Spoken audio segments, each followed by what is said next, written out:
Because of that, I keep my head up. Temporary the riches, legendaries forever. Just remember I said it by the end of November. And I need this forever. What's going on, YouTube? So I'm in the last 5 months of this 3-year lease with Prime, and I got 4 options that I'm considering as I prepare to move forward into the next phase of the 5-year plan I developed for myself. Now, in recent history, I told y'all with confidence that upon completion of this lease that I'd be buying my own truck, taking that truck over to an owner-op carrier and running off of these off the spot market or these load boards. But upon further review, continued studying of the spot market, watching certain YouTube truckers talk about their experience with it, as well as talking to some of my friends who either were running on the spot market or still are running on the spot market, what I've come to the conclusion of is that's just not for me. It's highly inconsistent, it's boom or bust. And like I said, with me preparing to move into the next phase, which I dubbed the growing phase, consistency with freight and money is going to be huge. So, along with the added headaches and stress that come with the spot market, I'm good on it. You know what I'm saying? That's no longer an option for me. So, of these 4 options, the order I'm going to talk about them in is basically least likely to most likely. Option number 1 would be to just stay at Prime and to do another lease. Now, I would not in this scenario be doing another 3-year lease. Can't do it, won't do it. What I'd be looking to do is to grab a short lease, which is a truck that a driver turned in before completing the lease, probably because they quit, got fired, just didn't like the truck, or decided to order a truck through Success Leasing, and once their truck came in, returned the truck that they were leasing, so they didn't get in the truck that they would be buying. And I would be looking for a truck in that scenario that has 6 to 9 months left on it, 1 year max, and basically running that lease out, getting the prorated completion bonus on that, and then moving on from there. Now, options 2 and 3 both branch off of me buying my own truck, and I've been looking at Lone Mountain a lot lately. They have these international Pro Stars for going for $40,000 to $50,000, $3,500 to $4,500 down payment, and 300 to 400,000 miles on them with a $1,500 monthly note. So option 2 would be to get that truck and come back to Prime, ideally stay on my current fleet manager's board and just continue doing what I've been doing. In that scenario, I would save a lot of money because that truck would be $1,500 a month compared to this truck being close to $5,000 a month. That's a pretty big savings right there. And like I said, all things will remain the same. I'd be doing what I've been doing, and make more money just simply off the fact of the truck is not going to cost nearly as much. So that's an option that I like. Option 3 would be get the same truck and move on over to the place that's been gaining more and more popularity and notoriety over the last year and a half, and that's RST, because RST would allow me to stay in a familiar situation. The consistency would be there because I'd be pulling Prime's freight. I'd be getting paid a little more to basically pull the same exact freight, and the option to grow is there. Watching people like Woody and how he grew his fleet underneath RST, pulling primarily Prime's freight. That option is there, and that's something that I, am definitely intrigued by. So that's option 3. Option 4 is one that was reintroduced to me, and I don't even know how I forgot about it, because when I ultimately made the decision to come OTR and leave my local job, the place I was going to go was Schneider, because I wanted to join their IC program.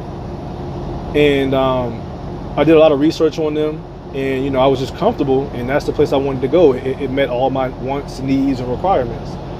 So the reason I didn't end up there is because they required 6 months OTR experience in order to join their IC program. At the time, I had no OTR experience, so I ended up here, and it worked out well, all things considered. But I got to talking with a driver the other night on my 10-hour break at a Flying J, who was a driver, a part of their, who was a part of their IC program, and he's been there for going on 4 years. So I asked him, how he operates, how does he run. He told me that basically what he does is he runs 4 to 5 days a week, and he's back home 2 to 3 days a week. And then I asked him, well, how much is he making? You know what I mean, on a weekly basis. What is he averaging? He told me he nets, right around $2,800 every week. And the way he runs is that he lives in Georgia and he runs the Carolinas, Tennessee, Alabama, and back to Georgia. So he makes a big circle. So all three of those things are directly in line with how I want to operate, the money I want to make, the schedule I want to maintain, and just operating within a specific area of home. So that all sounded real good. Like I said, I was already sold on that company and their IC program before I came to Prime anyways. So talking to him is just kind of putting icing on the cake. So I told him I lived in VA and I wanted to run similar to how he does. His suggestion was that I run the Northeast. He used to live in Pennsylvania, so he's familiar with the freight up there. And he told me that, most of the loads he grabbed while he was running up there was paying no less than $1,500. And an added bonus is that for $17 a month, you can get their navigation on the Qualcomm, where they send you the routes to and from your shippers and receivers, the most efficient, most effective routes. But the big thing with that is for $17 a month, they will pay 100% of the tolls, which is a huge deal if I were to consider running the Northeast with them. So, that's just another added perk right there. Their load board, he let me see their load board. He showed me on his phone, the load board, and it's basically click and go. You find a load you want, you click it, you go. There's no calling, there's no negotiating. 95% of their freight is dropping hooks. On the rare occasion that there is a live unload or load, he pulled up a load off of the load board in particular to show me where it lists that specific receiver on that load that he used as an example had an hour and 45 minutes to unload you. Once they exceed that time, send a macro in, let Schneider know, hey, I've been here for an hour and 48 minutes. At that point, you receive $150 detention pay, and then $50 an hour, every hour after that. So even if it takes them 5 minutes longer than they should have, you're gonna get that $150 detention pay. I thought that, that's pretty sweet. That's a good deal right there. And then I was, telling him that, or then looking at the load board, I was noticing that on the 2 pages that I looked at, the freight was all paying between $2.15 to $2.80 a mile. And I said, that's pretty good. You know what I'm saying? For what I'm looking for, that's right in line with what I'm trying to do. So all in all, man, I really like that option. Like I said, it's an option. It was option 1 for me before I came to Prime. Then for whatever reason, it slipped my mind. But now that it's been reintroduced to me, I really like that option. And what I started thinking about is, okay, upon completing this lease, what if I go ahead and buy my truck from Lone Mountain and bring it either back to Prime or to RST, and I'll run that truck for 6 months. And in that 6-month period, I'm basically looking for a driver to put into that truck. And once I find a driver that I'm comfortable with, that I'm confident in, and I put them in that truck and have them running, like I said, whether it be with RST or with Prime, then I slide myself on over to Schneider, get on that IC program, and start doing my thing over there.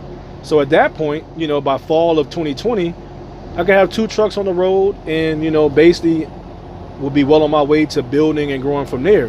And from that point, by the beginning of 2020, I'd definitely be looking to add another truck, and basically just keep doing what I'm planning on doing.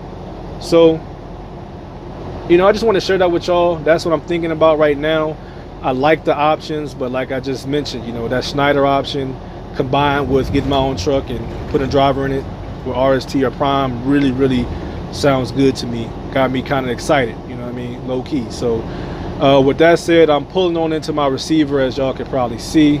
So let me go ahead and get ready to get on checked in and unload it and everything and see what the next move is. As always, I appreciate y'all watching, and until next time, y'all be easy. Stay on the clock, I'm always on the clock.